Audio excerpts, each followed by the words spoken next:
ద్వారా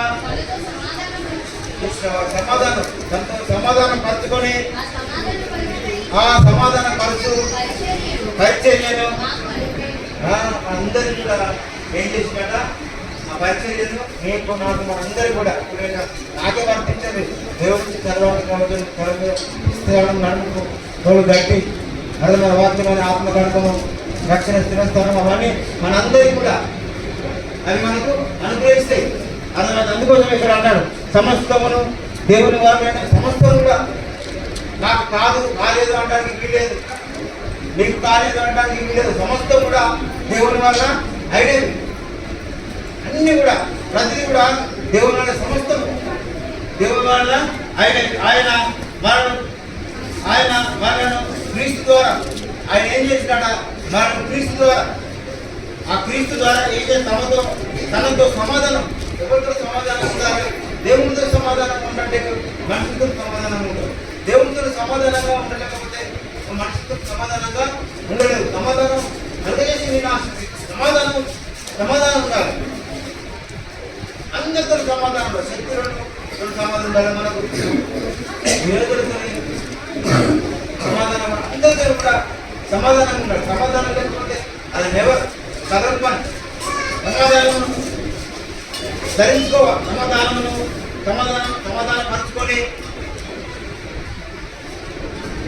అందరికీ వర్తిస్తుంది. సమస్తం ఆయనే కాబట్టి ఆయన మనకు క్రీస్తు ద్వారా నిన్ను నన్ను మనందరినీ సంఘము క్రీస్తు ద్వారా ఆ క్రీస్తు ద్వారా తనతో మన అపరాధములన్నీ మన పాపాలన్నీ మన శాపాలన్నీ ఆయన శిలువను మోసి ప్రాణం మోసి అవి మనం వినిపించింది కాబట్టి మనం విషయంలో ఉన్నాం కాబట్టి అర్థమైతే మనకు అప్పుడు ఇవన్నీ తెలియదు కాబట్టి మనం సమాధానం వచ్చింది, నాకు సమాధానం వచ్చింది. క్రీస్తుతోనే సంఘములకు సమాధానం. ఇక్కడికి అందరినీ నెమ్మది సమాధానం ఉంటుంది, లేకపోతే సమాధానము ఉండదు.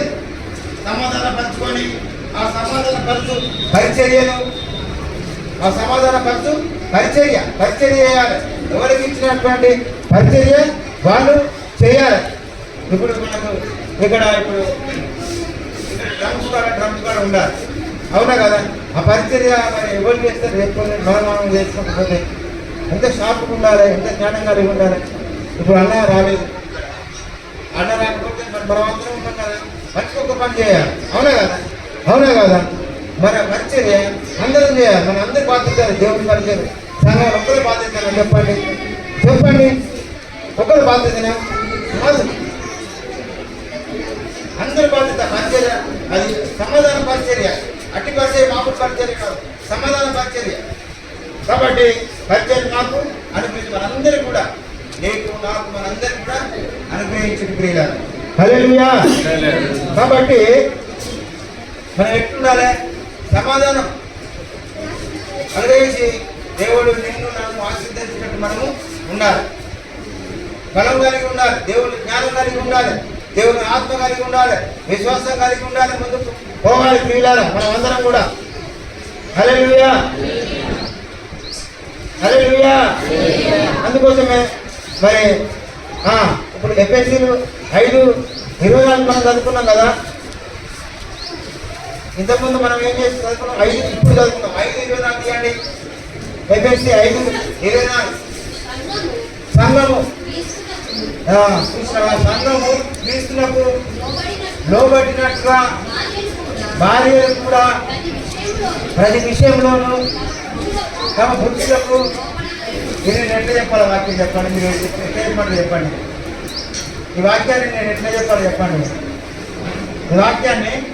ఎఫ్ఎస్సీ గ్రంథం నుంచి 5వ అధ్యాయము మరి 24వ వచనం ఏమని చెప్తుంది? 24వ వచనము, సంఘము క్రీస్తులకు లోబడినట్లుగా భార్యలు కూడా ప్రతి విషయంలోనూ తమ పురుషులకు. శరీరంలో చూస్తే ఇప్పుడు భార్య భర్తలు ఉంటారు. భార్య భర్తలు ఉన్నాక స్త్రీ ఏదైనా భర్తకు లోపడాలి, అవునా కదా? మరి కింద మరి భర్త వేరే విషయం. అది కింద కూడా భర్తల కూడా రాయబడేది, నేను ఎట్లా ప్రేమించాలో భార్య ఎట్లా ఉండాలని. కానీ ఇక్కడ అది అండర్లైన్ అన్నమాట. ఇది ఇక్కడ ఈ మాట 22వ మాట, స్త్రీలారా స్త్రీలారా అంట, స్త్రీలారా సంఘంలో దేవుడు ఆత్మ చెప్పుచున్న మాట, చెంగలవాడు ఆత్మతో చెప్పుచున్న మాట వినుగాక. పరదేశంలో ఉన్న జీవప్రాణము వృక్షములు అతనికి భుజింపనిచ్చును అన్నట్టుగా స్త్రీలారా ప్రభునకు వలె మీ ప్రభుత్వం ఎక్కడ మీరు లోపడతారో సొంత పురుషులకు కూడా అట్లా లోబడి ఉండాలి. కొంతమంది లోపడక ఇష్టపడినట్టుగా మరి చేస్తారు. అట్లా చేయాలి. ఒక విషయం చెప్తుంది. ఒక టీచర్ ఉంది. ఆ టీచర్ మళ్ళీ ఆమె లెక్చరర్. ఆమె మామూలు యూపీఎస్ కాదు, అర్థమవుతుందా? యూపీఎస్ కాదు, ఆమె టీచర్. జెడ్పీహెచ్ఎస్ కాదు, ఆమె లెక్చర్ కాలేదు. భర్త మంచిగా చూసుకోవాలి, భర్త మంచిగా చూసుకోవాలండి. భర్త లాంటి ఎవరండి ఎక్కడికో అక్కడ తీసుకుంటాడు. ఇక ఆమె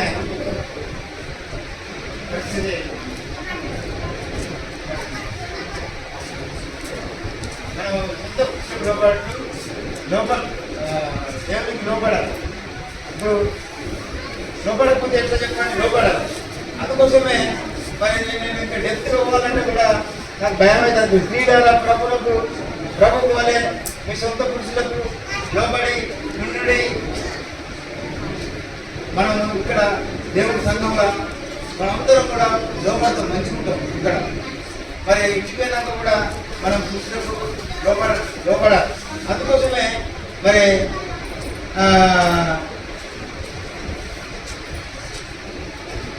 ఎఫ్ఎస్సి అన్ననే 1:22 చూడండి. ఎఫ్ఎస్సి 1:22 మరియు సమస్తమును ఆయన పాదముల కింద ఉంచి సమస్తము పైని ఆయన సంఘములకు దేవుడి సంఘములకు శిరస్సుగా ఆయనను నియమించింది. కాబట్టి మనం అందరం కూడా స్త్రీల ప్రభుత్వం లోబడినట్టే మనం లోబడాలి. ఇంకొక మాట స్త్రీలారంటే మరి మనం అందరం పురుషులు కూడా ఉన్నారు.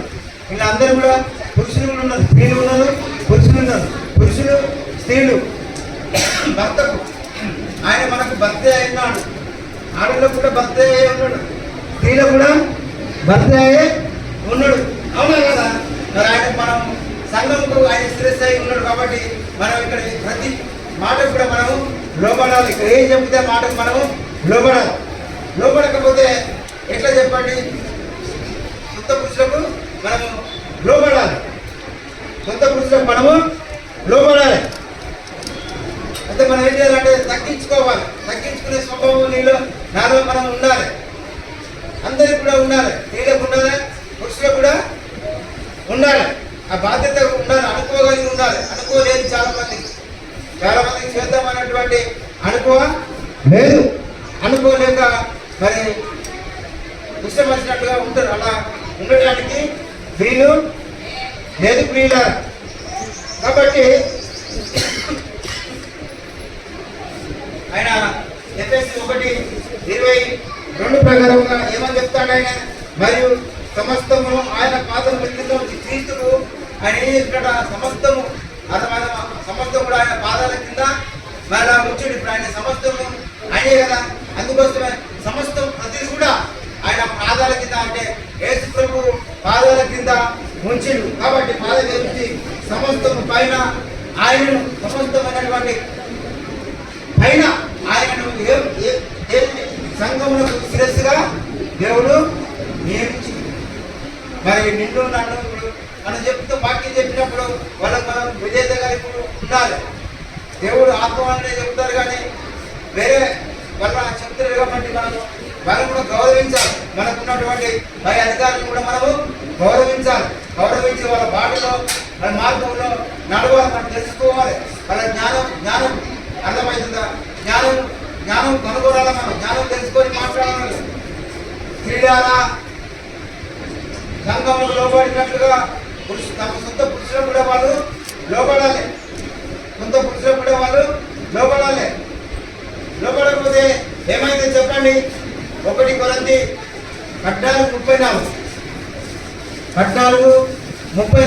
1 కొరింథీ 14:34 విజయమనమాట. స్త్రీలు సంఘములలో మౌనంగా ఉండాలి కనుక మౌనంగా అనుకోలేదు. అది మౌనంగా ఉంటారు ఇష్టం వచ్చినట్లు. అంటే అంటే మేము గద్దరిస్తున్నారు దయచేసి. అంటే మౌనంగా ఉండాలి. నేను ప్రాధాయపడుతున్నాను, మమ్మల్ని బ్రతిపాడుతున్నాను. నేనే అడిగేపుతున్నాను. స్త్రీలు సంఘములకు మౌనంగా ఉండాలి, మౌనంగా ఉండాలి. వారు లోబడి ఉండవలసిందే కానీ మాట్లాడటకు వారికి అర్థమవుతుంది. మొదలు ఎవరు పుట్టింది? ఆదాము పుట్టింది, అవ్వ పుట్టలే. మొదలు ఆదాము పుట్టింది, అవ్వ తర్వాత పుట్టింది. అవ్వ తర్వాత పుట్టింది. కాబట్టి మరి ఆదాము చెప్పినట్టు అభినయాలు, అమ్మ చెప్పినట్టు అయ్యినాల. ఎవరు చెప్పినట్టు ఇలా చెప్పండి? భర్త. అర్థమవుతుంది. భర్త వీళ్ళు మౌనంగా ఉండాలి కనుక అని తీసుకుంటున్నాండి. ఇంత దూరం అండి కొట్టుకుంటే గుప్తకి సమాధానం ఉంటుందా చెప్పండి? సమాధానం నెమ్మది ఉంటుందా? బలం ఇస్తాడా దేవుడు? ఆశీర్వదిస్తాడా దేవుడు? ఇస్తాడా? ఇవ్వడు. ఇక వాళ్ళు మౌనంగా వీళ్ళకు అదే పవన్ చెప్తాడు. మరి ఇంత వేరే కట్టలేదా అంటే నాకు లేదా వాక్యం అక్కడ ఉన్నది. అక్కడ ఆ సెంటెన్స్ బట్టి ఉన్నది, ఇక్కడ ఈ సెంటెన్స్ బట్టి ఉన్నది. అక్కడ దానికి వర్తిస్తుంది, ఇక్కడ దేనికి వర్తిస్తుంది. మరి నువ్వు దీన్ని తీసుకోక మరి స్త్రీలు గొప్ప సైన్యం వలె సువార్త ప్రకటించిన స్త్రీలు గొప్ప సైన్యం వలె ఉన్నారని ఉన్నది. స్త్రీలు ప్రకటించాలని ఉన్నది. మరి అది లేదా అబ్బా ఈ మౌనంగా ఎట్లుంటారు, ఎట్లా ప్రకటించాలని చెప్పి మేము అనుకోవచ్చు. అట్లా అనుకో. అక్కడ ఆ సెంటెన్స్ అక్కడ దేవుడు చెప్పి మాట. మరి ఇక్కడ కూడా దేవుడే చెప్తాడు. సంఘంలో చాలా మంది అడుగుతారు, సంఘ పెద్దలకు విలువయ్యారు. ఇస్తారా? సంఘంలో పెద్దలకు విలువయ్యారు. నాకే వచ్చినట్టు, నాకే తెలిసినట్టు అని చెప్పి వాళ్ళ వాళ్ళని క్యారీ కొన్ని అనుకుంటారు. సంఘం ఇవ్వాలి, బిల్లు ఇవ్వాలి, అందరికీ బిల్లు ఇవ్వాలి. నీకు ఇష్టం వచ్చినట్టు మేము బిల్లు ఇస్తాము, నీకు ఇష్టం వాళ్ళకి ఏకో అంటారు. ఇది కరెక్టేనా? కరెక్టేనా? ఇక్కడ ఉండదు. అందరినీ గౌరవించాలి, అందరినీ గౌరవించాలి. నాకు గౌరవించాలంటే అయితే సువార్త నేను చెప్పిన ఒకసారి అక్కడ దర్శనం పడ్డారు. గొప్ప చెప్తే దర్శనం పడ్డారు. ఏం దర్శనం పడ్డాడంటే ప్రార్థన చేసుకుంటా ఉంటుంది 3 గంటల ప్రార్థన చేసుకున్నట్టు అంటే నువ్వు దొంగల గురించి, వ్యభిచారాల గురించి, అబద్ధికుల గురించి, మాంత్రికుల గురించి, తర్వాత పిక్చర్ల గురించి, ఐదోల గురించి ప్రార్థన చేయమని చెప్పి దేవుడు అన్నాడు. వచ్చాడ ఎత్తుకుపోయాట, మామిడిలా దించినట. నాకు తెల్లారి ఇట్లా అని చెప్పి నాకు చెప్పింది. మరి ఎంత మంచి దర్శనం. అబద్ధికులు మరి ప్రపంచం లేదు. అబద్ధికులు మనల్ని అబద్ధికులు అని చెప్పి వాళ్ళ పెట్టుకోవద్దు. అందరి వాళ్ళ గురించి ప్రార్థనతో మాట్లాడు. దేవుడే నాకు ఆయన ధరించుకోవాలి. ప్రార్థన ఇచ్చాడు. వాక్యమైన ఆత్మకర్త ప్రార్థన మెలకువలు ప్రార్థన చేశాడు. దేవుడు ఏం చేసి అబద్ధికులు మాంత్రికులు చేసిన ఉండో లేదా? ఇంటికాడ ఒక అమ్మున్నదాడు. ఒక అమ్మున్నదాడు ఏం చేసినా క్రైస్తవులు అంటే ఇంటికాడ సన్నాయిలు గంగెత్తులు ఉంటున్నాడ. నువ్వు అనుకుంటున్నా పిచ్చమనుకుంటూ వచ్చినప్పుడు నీ కొడుకు చల్లకుండా, నీ గుండెలు చల్లకుండా, నీ మనసు చల్లకుండా అని చెప్పి అనుకుంటా వచ్చి ఆయన అంటే కదా. ఆయన అంటే లేవు 10 రూపాయలు 10 పైసలు లేవు అన్నాడు. అన్నాక ఇంటికన్నా గట్టబడ్డ అని చెప్పి ఆయన చేసినాడ అని ఉంటుంది. ఏముంటుంది? నేను నా సొంతానికి ప్రకారం చెప్పాను. సరే పోతున్నాడు, ఒప్పుకుంటున్నాడు. ఏమే ఆయన వచ్చి అడిగాడు. మరి నీకు అందరికి ఇవ్వాలి కదా, నీకు దోషింది ఇవ్వాలి కదా. మరి అక్కడ సాయిబాబా అని చెప్పి బండ నిద్ర పోతారు. లేకపోతే ఆటాన్ని ఇలాంటి పాదయాత్ర వేసుకుంటూ పోయి నాకు 5 రూపాయలు వెయ్యి నా దేవుడు పుట్టాయి కదా. నేను కొండగట్టు మీద నేను 4-5 ట్రిప్పులు కొట్టిన, 10 ట్రిప్పులు రక్తం అంతా కక్కిన. నన్ను దేవుడు ఏర్పరచుకోలేదా? అందరికి అంటే దేవుడు సమస్తం ఆయన మనకు కలగలేదా? నువ్వు ఒక్కరివే నెక్స్ట్ కలిగిందా? నెక్స్ట్ కలిగినట్టు మరి అందరూ ఎక్కడ ఎవరు చెప్పండి, ఎవరు రక్షింపబడతారు చెప్పండి? నువ్వు సమాధానం ఉండకపోతే, నువ్వు మంచిగా ఉండకపోతే ఎప్పుడు కూడా మౌనంగా ఉన్నామనేమో ఇష్టం వచ్చినట్టు ఉండే అట్లా ఉండొచ్చా చెప్పండి? నేను మౌనంగా ఉండదు. అవి కనకాల సంఘం మీద ఇంకా అంతేకాదు, ఇంకా తీర్పు పత్రికలు ఇంకా మరి ఉండేది. ఆడక గురించి